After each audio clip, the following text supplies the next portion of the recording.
Olá pessoal, quero tratar nesse vídeo com vocês de um caso que está rumoroso nas mídias e no Supremo Tribunal Federal. É o caso conhecido como caso Queiroz, um caso que envolve um assessor da família do presidente da República lá no Rio de Janeiro. Esse tal Queiroz, se dá Flávio Queiroz, salvo engano, eu vou tratá-lo por Queiroz apenas, que é como ele está mais conhecido atualmente. Segundo o acesso que a gente tem, que é de imprensa, esse cidadão, essa pessoa, era assessor dos filhos do presidente, ou de um dos filhos do presidente, e fazia o seguinte, ele fazia o que se conhece como rachadinha, ele ficava com parte do salário dos assessores do filho do presidente, e dava uma destinação que não vem ao caso agora, mas ele acabava se apropriando de dinheiro dos servidores públicos, né, de parte do salário dos servidores que serviam junto aos gabinetes na Assembleia Legislativa do Rio de Janeiro. Pois bem, isso é crime? Talvez, sei lá. Por isso que necessita de apuração. Ninguém pode julgar de antemão uma pessoa. Mas ele está sendo acusado. Então há uma investigação contra ele. Então, feito pelo Ministério Público. Então se suspeita de crime. Ele é suspeito de praticar um crime. Então você, meu amigo, que sempre gosta de dar opinião sobre assuntos jurídicos, eu vou lhe dizer alguma coisa aí para você pensar. Você não é obrigado a seguir, como você não é obrigado a seguir nada na vida. Mas toda vez que você quiser dar uma opinião que você entenda que é jurídica, e é difícil, eu pelo menos não opino sobre medicina, porque eu não sei para que serve uma cibalena. Então eu não vou me dar o desplante de querer discutir com o médico para que se usa uma cibalena, não é? Então, mas no mundo jurídico, as pessoas gostam muito de opinar, e às vezes sem razão, né? A maioria das vezes sem razão. Porque assim, quando você fala do jurídico, e o jurídico e o político andam muito próximos, você pode até discordar de algumas coisas, né?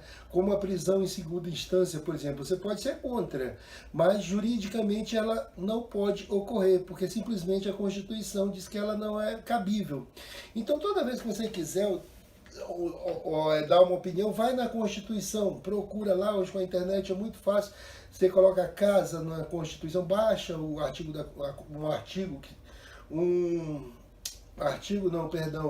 baixa um arquivo com a Constituição, você digita lá a palavra casa, você vai pegar tudo na Constituição que se refere à casa, se você quiser tratar do assunto casa.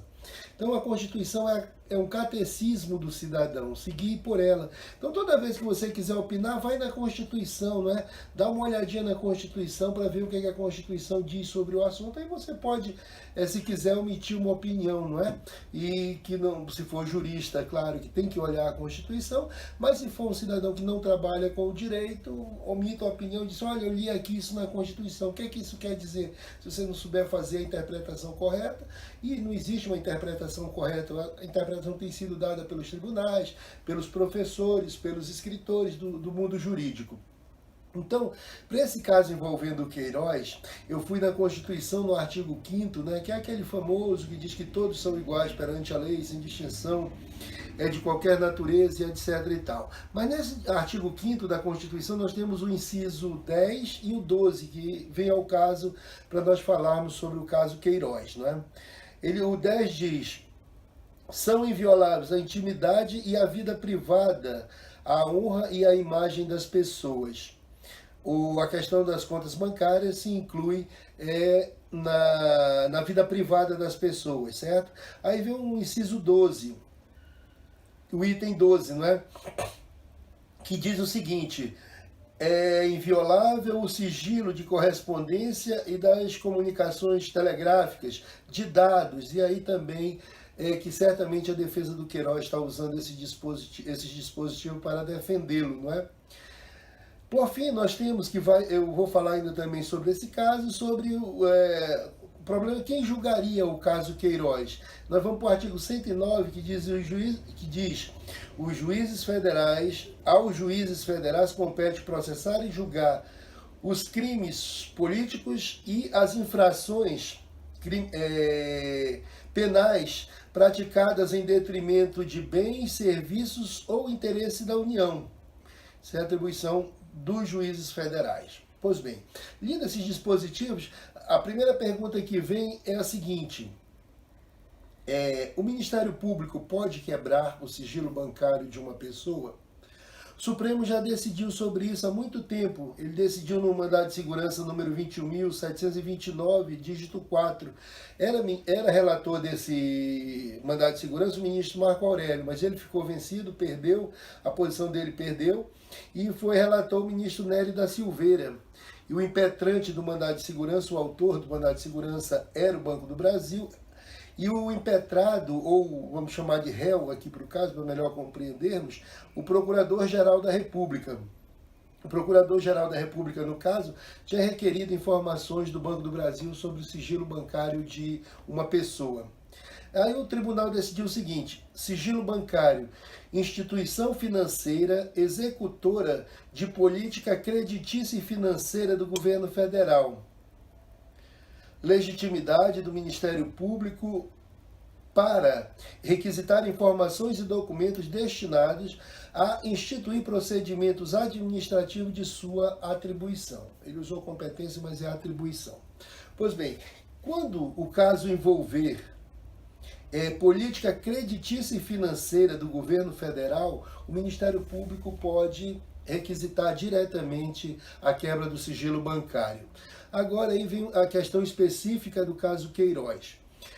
Primeira coisa, nós temos que responder o seguinte: há interesse da União no caso? Se há interesse da União, quem tem que julgar é a Justiça Federal e não a Justiça Estadual como está até agora. Se não houver interesse da União, é competência da Justiça Estadual. Mas vamos lá explicar melhor isso aí. Vamos supor que o Queiroz, e a acusação contra ele é essa, ele se apropriou de parte do salário, dos vencimentos dos servidores públicos que serviu junto a um determinado gabinete de um político. Ele se apropriou. Desse dinheiro que ele se apropriou, ele pagou imposto de renda? Se ele pagou imposto de renda, a União, a princípio, não tem interesse na causa. Supondo que ele não pagou imposto de renda, então ele deve imposto de renda, aparece o interesse da União, caso teria que ser julgado pela Justiça Federal. Os senhores lembram, principalmente, que o cinema explora muito isso, que nos Estados Unidos o Al Capone foi preso por quê? Não porque ele traficava bebida, né? É porque ele sonegou imposto de renda. Lá nos Estados Unidos, as pessoas vão presas. Um dos piores crimes que se pode cometer lá é a sonegação fiscal. Inclusive, alguns que elogiam os Estados Unidos são, aqui no Brasil, grandes sonegadores. Então, voltando ao caso Queiroz, a União, o fisco, a fazenda pública não quer saber a origem do dinheiro, se vem de tráfico de entorpecente, se vem do filho que matou o pai, se vem de venda de escravo, venda de brancas, como se diz, tráfico de pessoas, não interessa. Para o fisco é importante que você recolha o tributo, o imposto de renda, no caso, sobre o lucro que você teve com qualquer atividade. O fisco não tem pudor quanto ao crime para receber o que lhe é devido.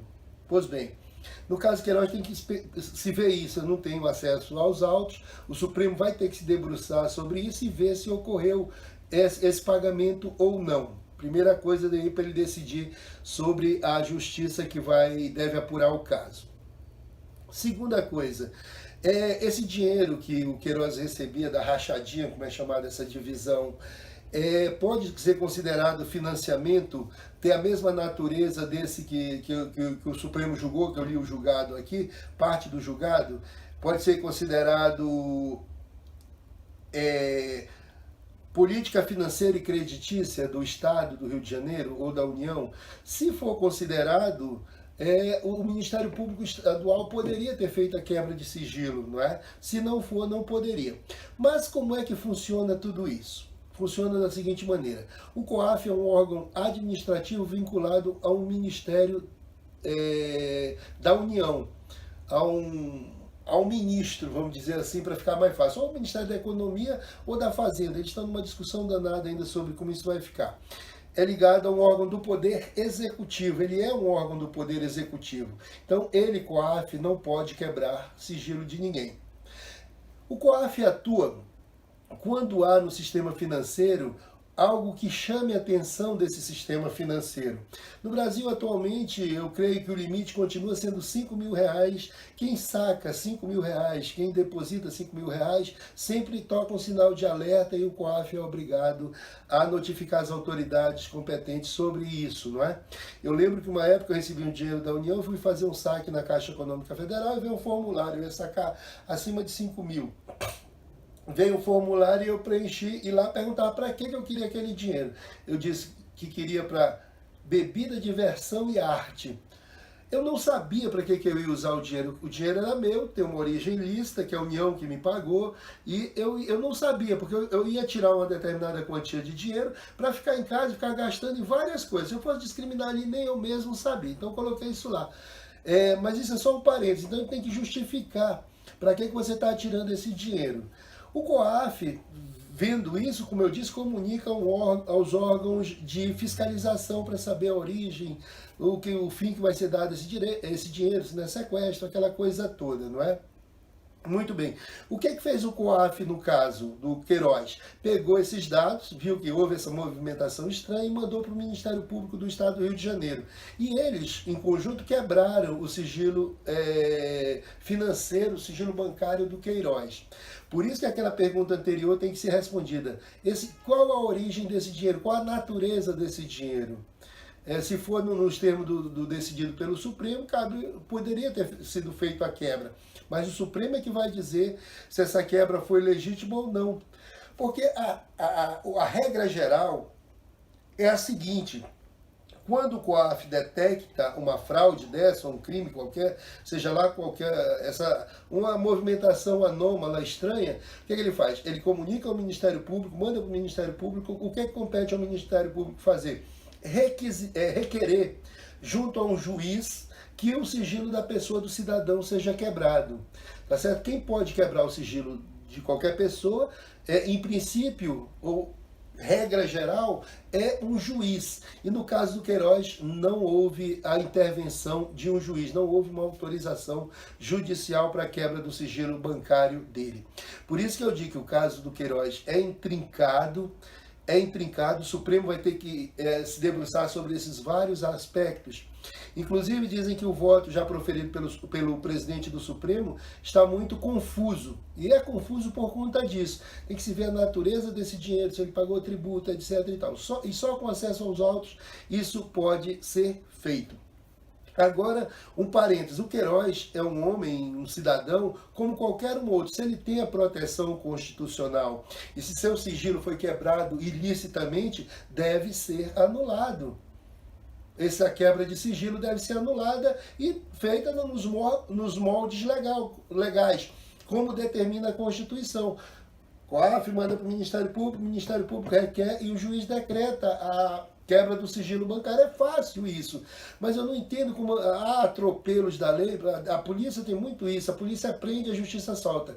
É claro, a polícia prende muito mal, a polícia não segue os trâmites legais quando faz suas prisões, por isso o juiz é obrigado a soltar. Não é que ele seja bonzinho ou que ele compactue com o crime, não, é que a polícia prende sem saber prender. Esse é um aspecto e parece que ocorreu isso no caso Queiroz. Não estou afirmando, mas o que eu quero dizer é que, provada a ilegalidade cometida contra o Queiroz, seja ele quem for, tenha cometido o crime que cometeu, deve ser anulado se a Constituição foi violada. E isso eu faço um paralelo agora com a situação, volto à situação da prisão em segundo grau. As pessoas me perguntaram, por que você defende, contra a prisão? Eu sou contra porque a Constituição é contra. Talvez o cidadão aos olhos, se pensasse assim, talvez achasse que não devia, mas eu continuo entendendo que a Constituição está correta. Não pode haver prisão antes de esgotado todos os instrumentos de defesa da pessoa, né? Até que ele não caiba mais recurso. Isso é fácil, basta que os tribunais julguem no tempo devido às causas. Como eu já disse em outro vídeo, não atribuam a terceiros uma culpa que é deles. Não ponham para o cidadão suas responsabilidades. Então o Queiroz, comprovado que há ilegalidade nessa quebra de sigilo, claro que deve ser anulado. Ele merece a proteção constitucional do mesmo modo que merecem todos aqueles que estavam presos apenas com sentença de segundo grau, com segunda instância, não é? Digamos assim, e é assim. Então, o que eu queria dizer para vocês é que a mesma Constituição que protege o Queiroz, protege, vamos dizer, a madre, que se tornou santa, nossa irmã Dulce, a Santa Irmã Dulce. Se aplica tanto ao Queiroz quanto à Irmã Dulce e a qualquer outra pessoa. Nós devemos lutar pela defesa da Constituição. E melhor aplicador do que a Constituição no país não há no momento do que o Supremo Tribunal Federal. Diga-se o que quiser por paixão política contra o Supremo, mas é o nosso tribunal maior e é o que melhor decide. Tentem, você que fala muita besteira aí e tal, e não procura compreender, e às vezes é influenciado por má fé, por pessoas que sabem disso, mas que usam você para ficar falando besteira, faça uma pesquisa. O Supremo decide muito bem. Ele também erra, é composto de seres humanos, erra, como ele errou quando permitiu a prisão após a segunda condenação lá atrás, depois se corrigiu, mas é o melhor tribunal que nós temos conjuntamente falando. Seus membros são preparados, são homens íntegros até onde se sabe, e eu não tenho nada contra nenhum deles que depõe contra a sua honorabilidade. São homens inteligentes, no conjunto muito inteligentes, e estão aí para decidir. Cabe a eles decidir, chamar para eles a responsabilidade, que às vezes nem seria a responsabilidade deles, seria a responsabilidade de outros poderes. Mas os poderes executivos se omitem, legislativo se omite em não legislar e deixam para o Supremo a responsabilidade que é deles. E o Supremo assume isso com pagamento de um preço muito alto. Mas é bom que ele assuma isso e que decida para que nós tenhamos segurança jurídica. Alguém tem que assumir responsabilidade. E o Supremo tem sido posto à prova por conta da omissão dos outros poderes. E no caso Queiroz, fica isso aí. Se o Queiroz tiver direito, dane-se toda a opinião contrária ao Queiroz. O importante é que ele tem a proteção constitucional, esse documento tão importante que nós devemos zelar por ele noite e dia, diuturnamente, com carinho, porque sem a Constituição nós não seremos nada. Nós já temos pouca proteção observando a Constituição. Imagine um país sem Constituição, sem um Supremo Tribunal Federal para dizer o direito. Quem vai dizer? Um analfabeto lá da esquina só porque é valente? Então pense nisso. Tá certo? Com carinho, com atenção, e a proteção jurídico-constitucional é para todos, sem exceção. Não é porque é branco, porque é preto, porque é homem, porque é mulher, nada disso. Todos nós somos iguais perante a lei, e a Constituição que garante isso, e é o Supremo seu maior fiscal e aplicador, não é?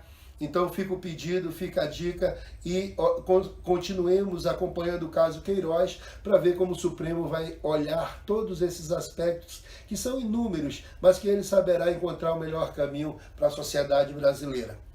Tchau, pessoal!